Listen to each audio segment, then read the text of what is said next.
Welcome to the Eco Orkney podcast. I'm Adele Lidderdale, the owner and founder of Orkney's first zero waste shop, Eco Orkney. Eco Orkney specialises in eco-friendly versions of everyday essentials that you use around the home.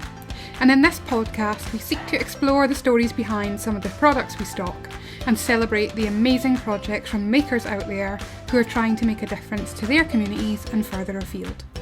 You can follow ecoorkney.com on Facebook, Instagram and YouTube, or you can check out the website and find some goods that really do good. Excellent. So I just would like to say welcome along to Kayleigh Archibald of Kayleigh Archibald Designs. And we're here to talk a little bit about your, specifically you've designed a bag that uses recycled materials. But yeah, just if you give us a little bit of background about yourself, that would be lovely.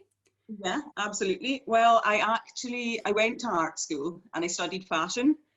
And I don't know, I think studying it and being so involved in it, I kind of became almost like disillusioned with it after 5 years studying. And I think I just realised that, yeah, I'm in fashion, you know, it's an expressive sort of art form in itself. I understand sort of, you know, why people just sort of live for it. But I think I kind of saw a need for sustainability. It's so fast and throwaway and trends change so quickly. And I kind of stepped away from it for a little bit and sort of left it. A few years later, I'd moved back home to Orkney and I got a job in a charity shop. And I think I kind of fell back in love with it. And I kind of saw it for, you know, I saw it from a different angle.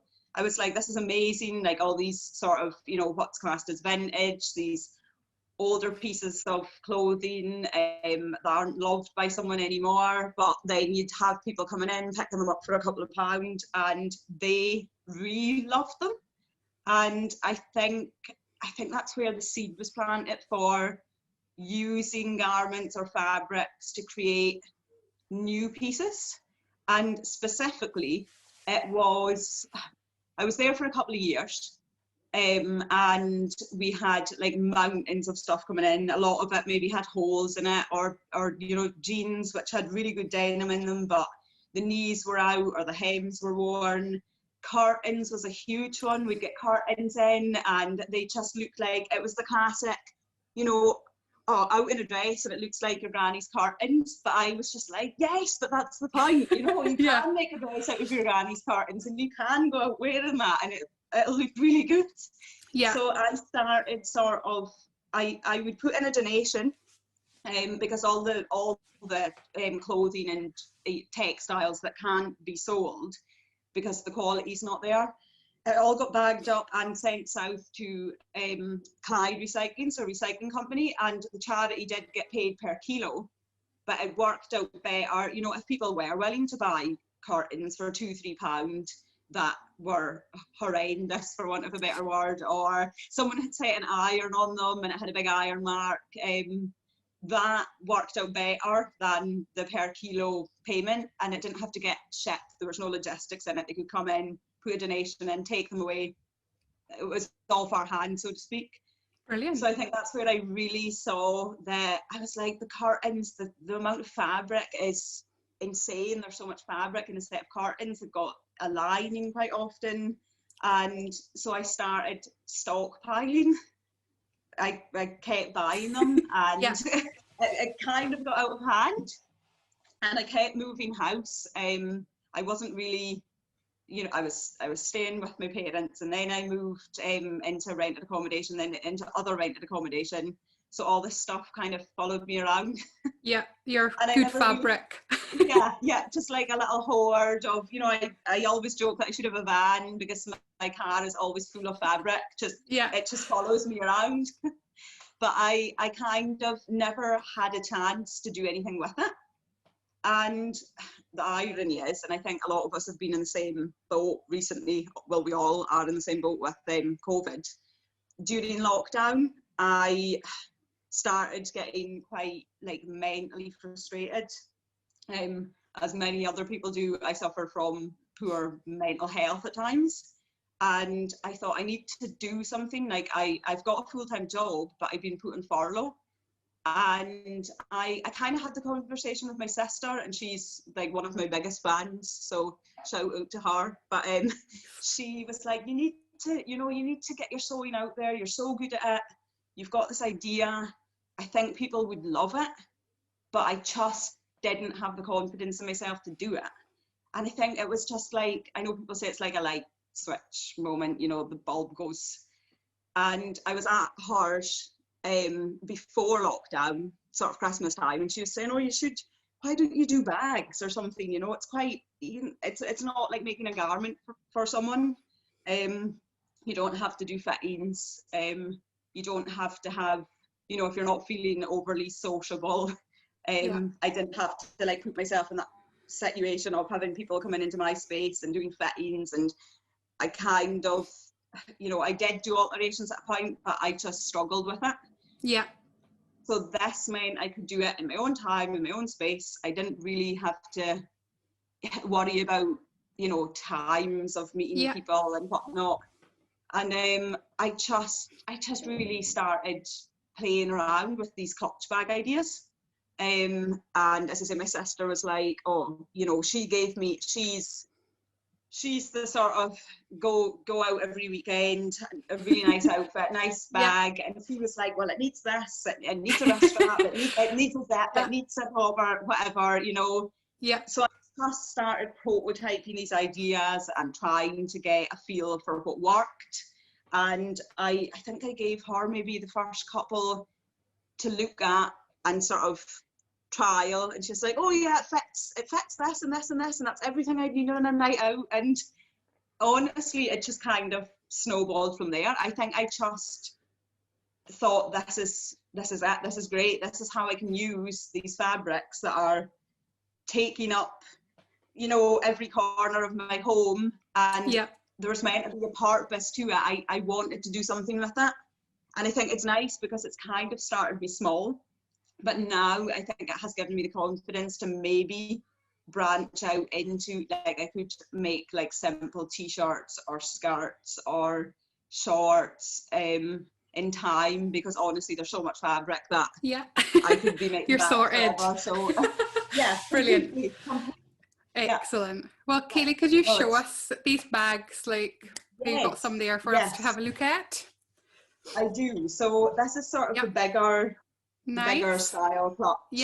And I try to make it sort of as upcycled as possible. So like all of these fabrics, I think this top one was a tweed upholstery sample. Nice.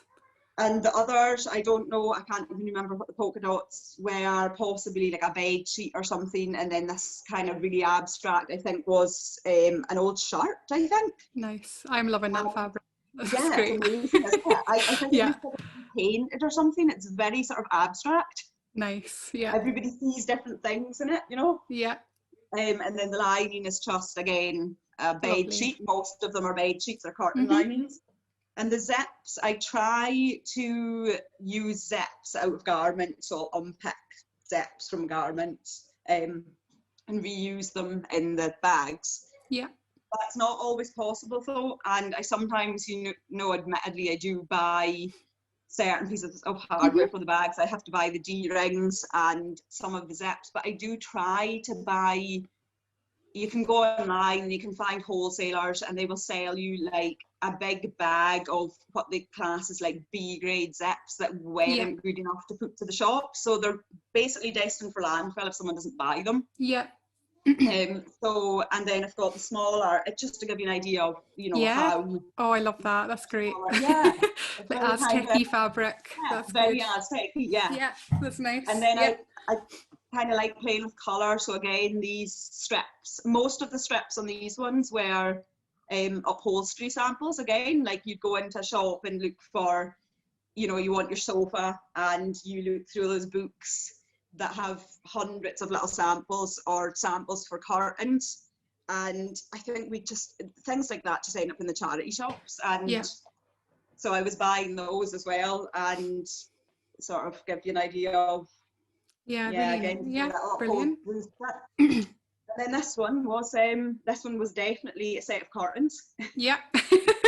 Awesome. Yeah. Oh, Probably they're were, really, yeah, really yeah, nice. and they Just, probably were amazing in their heyday, but yeah, I know. And now they've made an amazing bag. yeah, Yeah. yeah, So, yeah, excellent.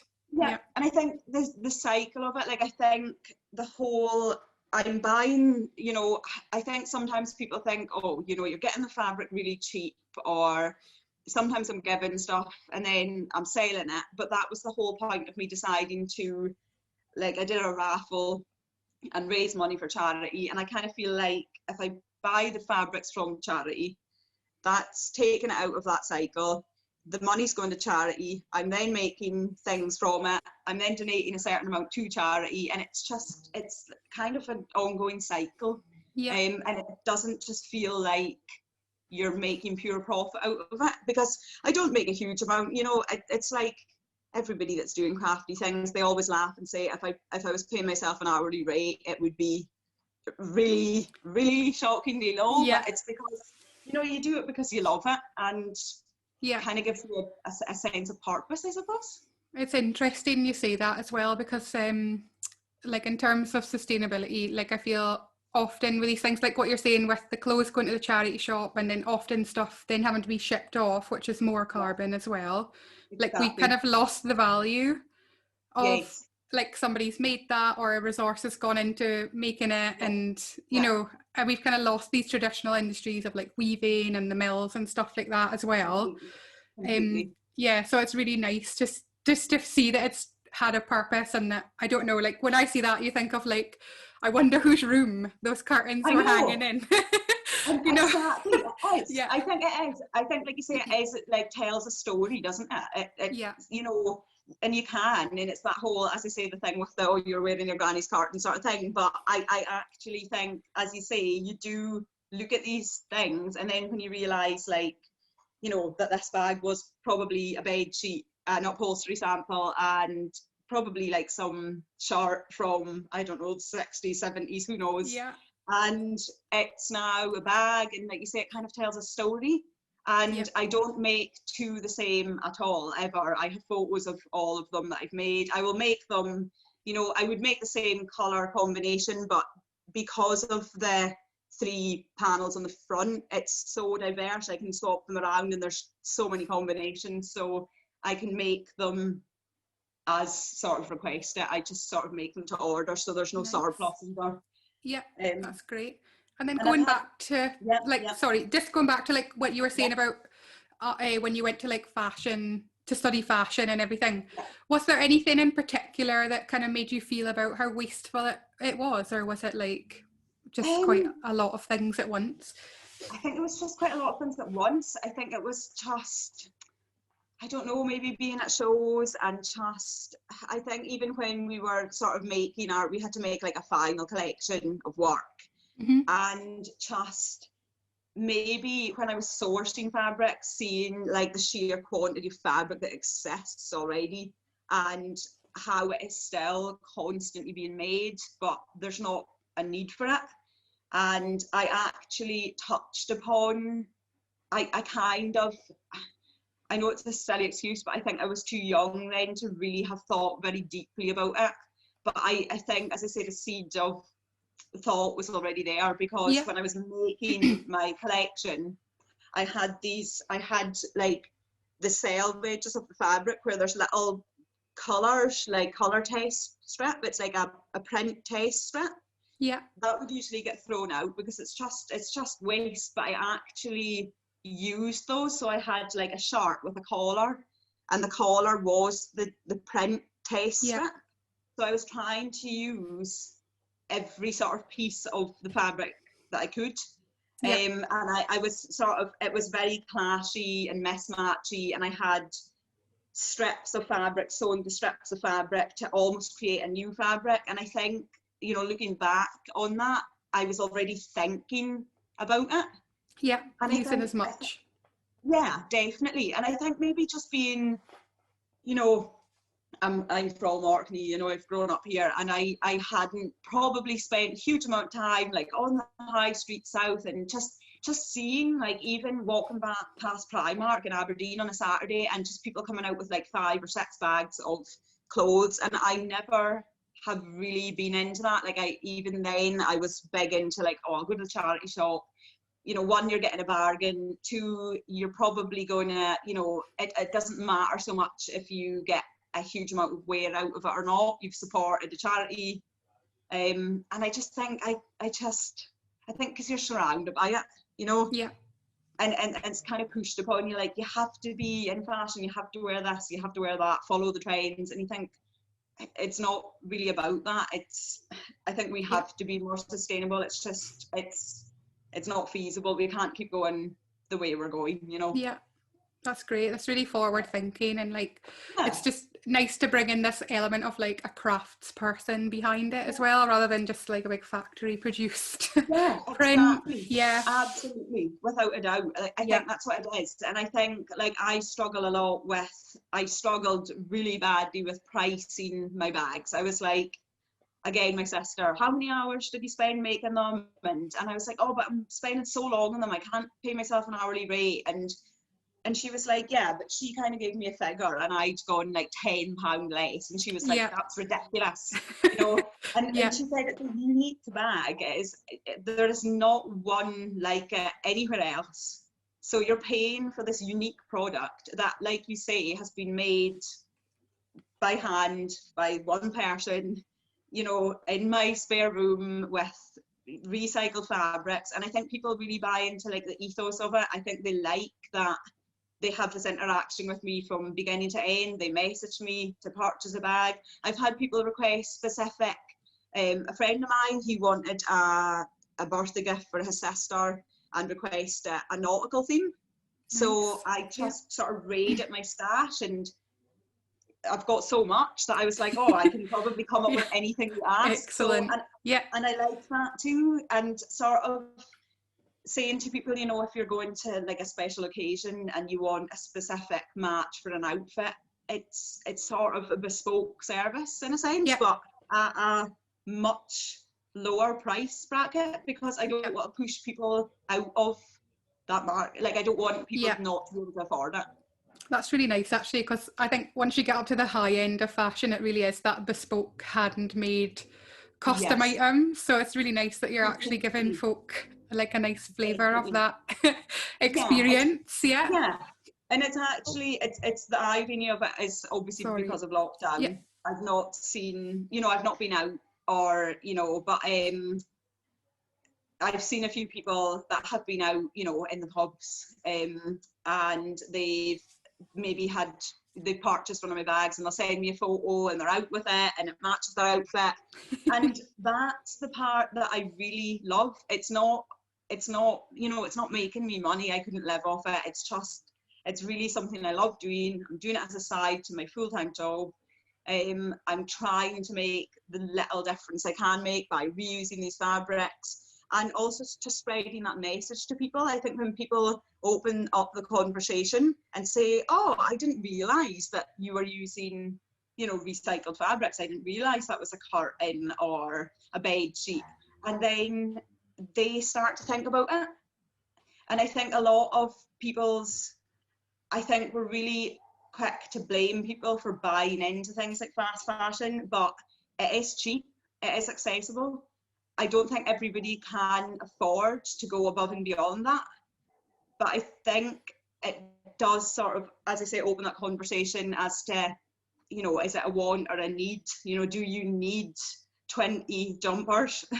Or could you look in your wardrobe and say, I've not worn that one for a while, but my friend would really like it. So, you know, maybe have a swap party, or I've swapped a couple of items over Facebook through swap groups, and I just think it gets people thinking, you know, or they maybe question the fast fashion brands. It's been all over the media lately.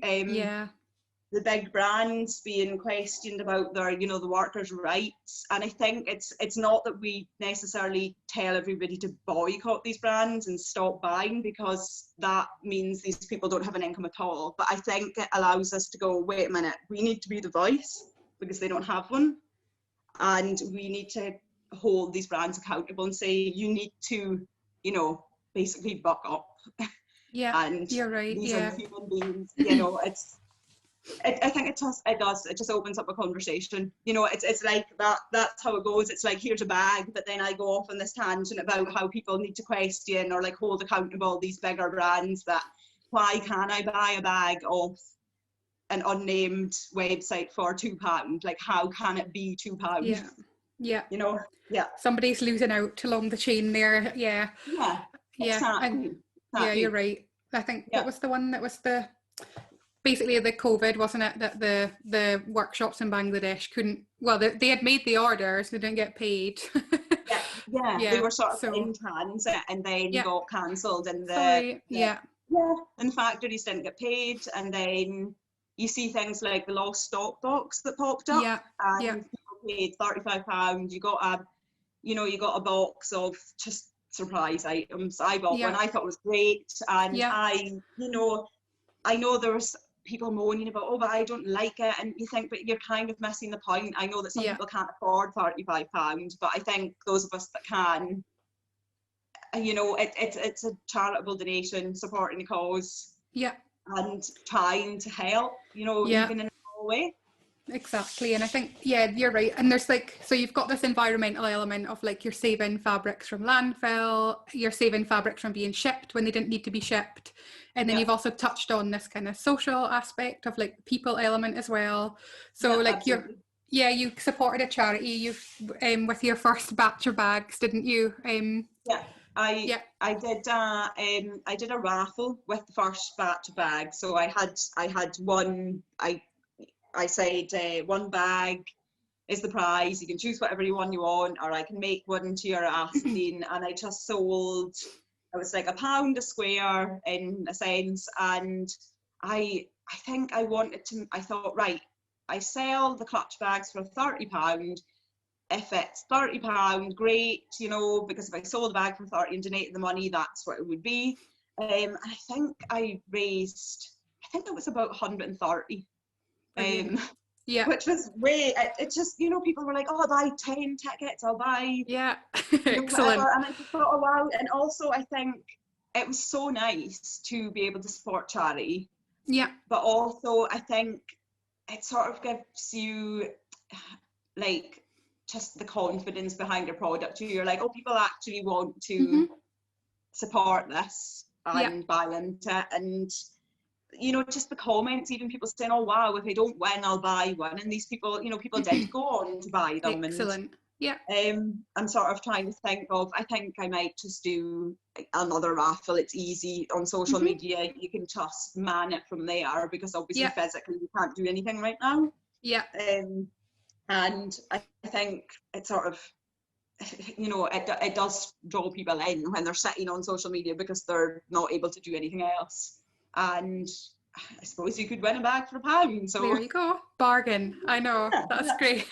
I think it's really, I find it really inspiring, like just picking up, like I saw on, I think it was through social media actually, about your bags, and then you kind of explained about your ethos, and then when you dig a little bit deeper and you think, well, there's this social element in there as well. And it was just a really nice COVID story, like not a COVID, you know, but I mean, but like you've taken that time to do something like positive.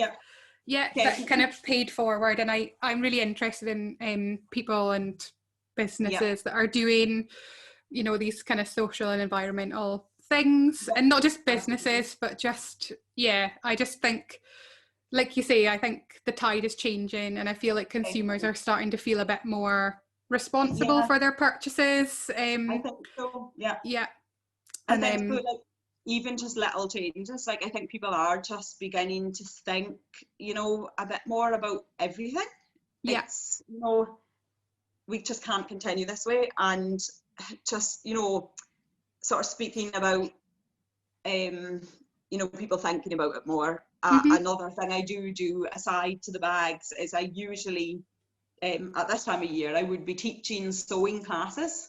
And like, you know, you saying there about people sort of shifting their focus, like I know I'm totally not going to sell it by saying this, and I don't mean anything by it, but I think people still sometimes think of sewing as like a bit twee and a bit fuddy-duddy, and that's for a particular demographic. But I've had males, like young males, I've had you know, older women, I've had groups of friends, and I've never had anybody that hasn't enjoyed it in some capacity or taken something away from it.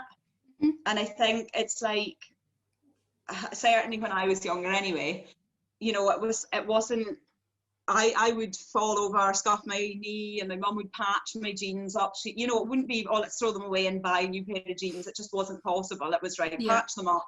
Hand-me-downs, you know, my jumpers would get handed on to my sister.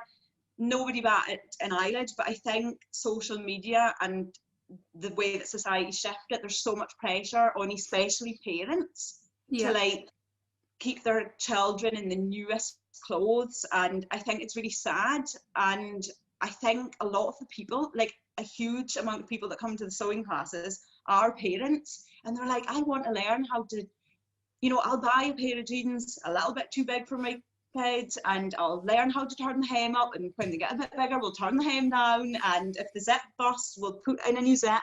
And I actually think they also get a real sense of achievement in being able to do that. And I think that's something they should be proud of. It's nice to pass on a skill that can carry someone through life, especially if they are finding it really difficult financially. You can stretch things so much further by being able to do these things yourself. Yeah, that's great. And I think you're right about that. And I feel like partly because we've got the luxury of maybe not having to sew stuff now. Like you say, living in Orkney, maybe, I don't know, we didn't really have clothes shops until quite recently. No, exactly. So it's like quite difficult to get clothes, wasn't it, really? But I think you're right, and like if you like when people learn how much effort it takes to sew something or think about, like they're involved in that making process, then I think it makes them value that thing much more, as well as being able to help themselves. So that's really nice. Yeah, that's lovely. Yeah, and it's reconnecting. So true. And I think, like you say, people do value it more. And you know, I've had people, they'll come to the class and it'll be something like hemming a pair of trousers, and they maybe would have previously paid a seamstress, I don't know, £5 to do that, and they suddenly realise, oh my god, I can't believe you do that for £5. It's just so much more work than I realised. But it's so true. And I think it's just putting that sort of into perspective. And it does. And I think also another thing is that, certainly for me, and one of the most rewarding things that I can sort of give to someone by teaching them to sew is it's so good for your mind. It's like it's definitely a form of mindfulness. You're so in the moment that you're not thinking about anything else. I suppose it's like people that paint, they say when they're painting, they're totally in the zone. You're not thinking about any of your worries or stresses or anything that's happened through the day or anything that you think might happen in the future. You're just in the moment. And it's so nice. And people that maybe wouldn't be part of like a bigger social group, that maybe don't have a lot of people to socialise with, or they're not into sport or sort of other clubs, but they'll come along to the sewing classes. They form this really fun little group. It's always a great laugh. But it's something they can take home and do in their own time. They don't have to be part of, you know, they don't have to go and join a team to do it. They can do it as part of the group, or they can do it alone. And I think that's a really nice takeaway thing as well. That's brilliant. Do you get like intergenerations as well? You've mentioned that kind of before. Like, I think this is really good. I heard a comment. I have mixed feelings, I think, but you know, there's been this hoo-ha around David Attenborough this week coming onto Instagram. And then I saw a news article and it's like, what can a 93-year-old man bring to like a modern young person? And I thought, well, that's ageist. But then I started thinking, and I was chatting with my husband, and like a lot of my friends are much older than me. I have friends who are much younger than me. And I love that idea of like, I don't know, just mixing with people of different ages and kind of getting some of their wisdom. And I don't know, do you get that? I totally agree. Like, I sometimes joke that I think I'm like an old soul, and that other people, you know, you can see it in other people, but I don't think it is that. I think it's like you say, that some people just really enjoy the company of people regardless. Like you just don't see, I often say I just don't see someone's age at all. I just connect with them, you know, on some common ground, or just on, you know, something that we're discussing. And like you say, you know, yeah, David Attenborough at 93, just don't even, you know, can't even see his age. He's just awe-inspiring. And I think it is like, actually a friend I was speaking to lives down in Glasgow. We were chatting the other day, and she's very similar to me. She's also into sewing, and she was discussing that she'd been to Harris and had been looking at tapestries and speaking to this woman that was 80 that still like shears her own sheep and spins her own wool. And it's like a connection of this, like she's 32 and this 8-year-old woman, and she was just awe-inspired by her. And I think it is that, like you say, a total cross-generational, it doesn't matter at all, it just blurs the lines, and you just find this common ground. And like the older generation are asking us, like, you know, how to do things with technology, or, you know, how the world's progressing, whereas we're looking at them as that, you know, you've lived through so much, you know, so much really, and sort of looking to them for advice or words of wisdom, and it is, and I think that's the nice thing about, I think sewing, it doesn't have a, you know, an age limit at all. That's awesome. So, I think, you know, it's really interesting how lots of the answers to our problems today are the stuff that skipped the generations before us, the sewing, the knitting, the cooking, the gardening, all that practical stuff that machines did. And then, suddenly you're like, oh, that's great. Completely. Brilliant. It is, absolutely. And it's nice to just, you know, it's, and even my granny, she sewed everything, you know. She says about sewing her daughter's dresses and mending things and sewing her dresses when she was a teenager, because she didn't have anything. It was like, if she wanted a dress, she saved up money, she got in the back of a pickup and got bundled it along to Cartclough and Rendell, bundled back, and sewed herself a dress, because that's the only way she would get one. And I think she really, you know, like when I got into sewing, I think she was sort of like, oh yes, this is great, you know, now you sort of also have this passion for it. And I think, like you say, it's like sometimes skips a generation, and then suddenly, you know, like I love gardening, I love sewing. I think I've missed the baking thing. I'm not quite a pro at that, but it's really nice, you know. Yeah, that's great to use your skills, use your hands, and then like think. Absolutely. It's great as well that you're raising awareness for like so many different things, for you know, mental health, for charity, for practical skills, environmental stuff, just all rolled into that wonderful bag. It's amazing. Well, you really, it's you really, that's great.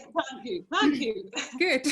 Like you say, it's really nice, and that is really the most important thing to me, is that, you know, I love it. It's good for my mental health. It sort of makes me feel a great sense of achievement when someone buys one of my bags and gets back to me and says, oh, I bought the bag for my sister's birthday, she absolutely loves it, thank you so much, and now I want to buy one for myself, or I'll definitely be buying one for my other friend's birthday. Or, you know, to think that someone has chose your product as a gift to someone they love, you know, it couldn't be greater than that.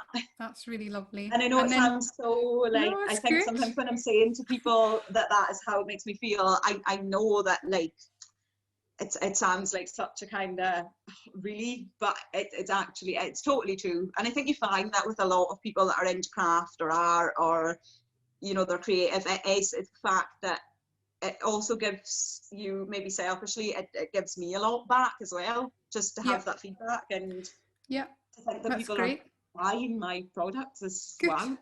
Yeah, that's great. And there's that concept of flow when you're doing good work that you like, and work that's got a higher purpose. That is when you do the best that you can possibly do. So if you can find something where you can get to do that, that's brilliant. Definitely. Good. Definitely. So tell us, Kayleigh, how do we get our hands on your wonderful bags? How would we go about getting in touch with you? Yeah, the best way would probably be through Instagram. I did have a Facebook page, but admittedly I've taken a little break from that for the moment because Fair I play. admittedly found it a little difficult to manage it, and the Instagram, and it was fine when I was on furlough. It was great for that. Yeah. But when I went back to work full time, I was finding it difficult to balance it, so I just had to step away from it for a little bit. Yeah. My Instagram's active. I'll always respond to messages there, or if people find me on Messenger, I'm on Messenger as well.